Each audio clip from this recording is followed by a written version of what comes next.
Hey, all right. So let's talk resisted breathing for just a quick second here, and then I'm going to go through and show you a demo of what kind of resisted breathing look like. Resisted breathing is simply that. It is an exercise of using something to restrict the amount of airflow in, forcing you to expand your lungs harder, right? Again, like we just talked about, your respiratory system has musculature surrounding it. If you can make those muscles stronger, more pliable, better functioning, you're going to get better results from performance out of it, and recovery and all that kind of stuff. So nasal breathing alone will do some, right? But you've all seen stuff like this, like training masks that are usually applied to training incorrectly. It even says right in the box, like, don't use this for stupid shit like sparring or doing like super crazy intense workouts, because it's not designed for that, right? This is an altitude training mask that if you use it before an event in a resisted breathing standpoint, it's going to have some good event or some good effect from that. So this is an option. It's not a bad one. But what I would strongly recommend is that inside of using this on your face, right, it gets real easy to start sucking in air and gasping through your mouth, which can be a negative, like, training scar, I would call it. If you're going to use something like this, like, I would recommend continue to shut your mouth and work nasal breathing the entire time. I can't stress that enough. As far as getting into breath practice is learning to breathe through your nose, right? That will do so much for you just there. So going back to step number one, always go back to step number one. Anytime you feel out of whack or anytime like you're just getting into stuff, like step number one, nasal breathe, right? Other things you can do other than training mask is an expand a lung. It's a Bosrutan thing. It's like a mouth guard that goes here. It's got a little tube in it. It's really hard to breathe through. That works. You can take a straw and you can just breathe through a straw. That works. But again, negatives to those are you're no longer nasal breathing. It's training you to breathe through your mouth, which again will have its place. We'll talk about that in a second. But primarily, we want to really work nasal breathing to expand our lungs and get our respiratory system fired up. So when you're starting these, basically you're going 5 rounds, 30 seconds hard, right? Hard, and then 30 seconds easy, nice and smooth. When you're going hard, when you're working in the hard portions of the interval, you are breathing normally, right? So just however you want to breathe. I would recommend nasal breathing, but if you're just getting into this, just breathe however you feel like you need to. Okay.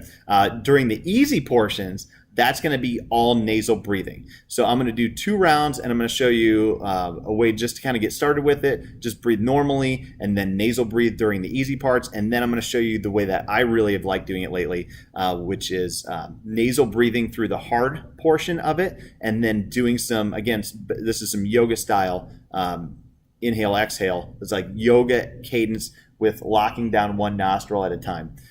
This has been, I've used the expanded lungs, I've used the straws, I've used the training masks, I've used nasal breathing, and this is by far the most benefit that I've had from resisted breathing is doing it this way. So I'll do 2 rounds. It's going to take 2 minutes, right? 30 seconds hard, 30 seconds easy, and then I'll show you like the beginner way, the way that I would do just starting out, and then the way that if you want to kind of progress to this, give it a shot.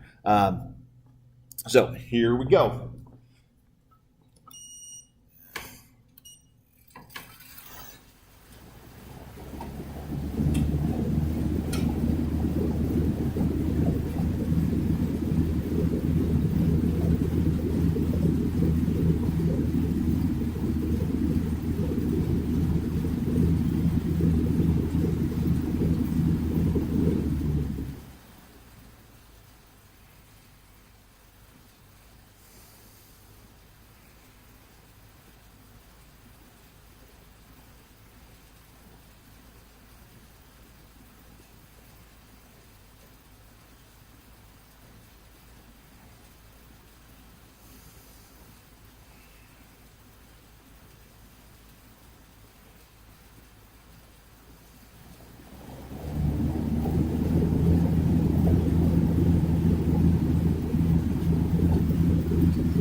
Okay, so that's resisted breathing. That's what it looks like.